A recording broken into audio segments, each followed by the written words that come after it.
America के सामने हम क्या लैक करते हैं?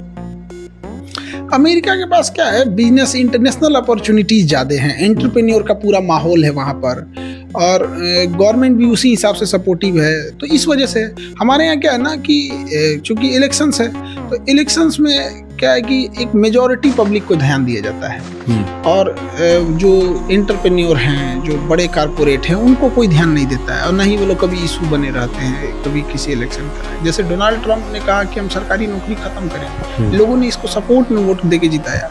हमारे यहाँ कोई बोल दे गवर्नमेंट नौकरी खत्म करेंगे, क्योंकि आपने प्राइवेट में पहले वैसी अपॉर्चुनिटी नहीं दी। तो आप कोई एक पैर पे बैसाखी लेके चल रहा है तो उसका पहले पैर ठीक कर दीजिए, उसके बाद कहिए हम तुम्हारी बैसाखी छीन लेंगे। आप उसका पैर भी ठीक नहीं किए, कहेंगे तेरा बैसाखी छीन लेंगे तो मारेगा ही ना वो। अभी आपने वो पढ़ा, टैरिफ लगा दिया। हाँ, रेसिप्रोकल टैरिफ लगाया उसने। हाँ। 26% हम लोग लगाया, चाइना में तो और बेहतर लगाया उसने। हाँ, हमने 52 लगाया, उसने सब जो जितना लगाया ना उसका हाफ करके लगाया। रेसिप्रोकल उसने बोला ही है। तो ये अच्छा है गंदा है?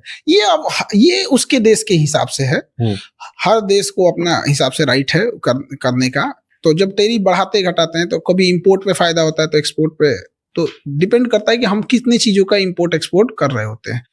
और इंडिया का है तो इंडिया में भी भाई हर देश के साथ अलग अलग टैरिफ है। इंडिया को तो चाइना पे और लगाना चाहिए। हम लोग का ट्रेड बैलेंस बहुत खराब है चाइना के से, बहुत ही डूब रहे हैं हम लोग यहाँ पे। तो वही तो कहते हैं कि दुश्मनी कर कहाँ रहे हैं हम लोग चाइना से, नहीं कर पा रहे हैं, मजबूरी है। क्योंकि अगर आज कौन सा घर है जहाँ चाइनीज सामान नहीं है, और बहुत बिजनेसेस है इंडिया में जो चाइना की वजह से चल रहे हैं और यहाँ पैसे कमा रहे हैं। बिल्कुल। तो चाइना से जो चीजें चाइना में मिलती है ना, एग्जैक्ट वही चीजें वियतनाम में भी मिलती है, एग्जैक्ट सेम प्राइस पे, सब कुछ सेम पे।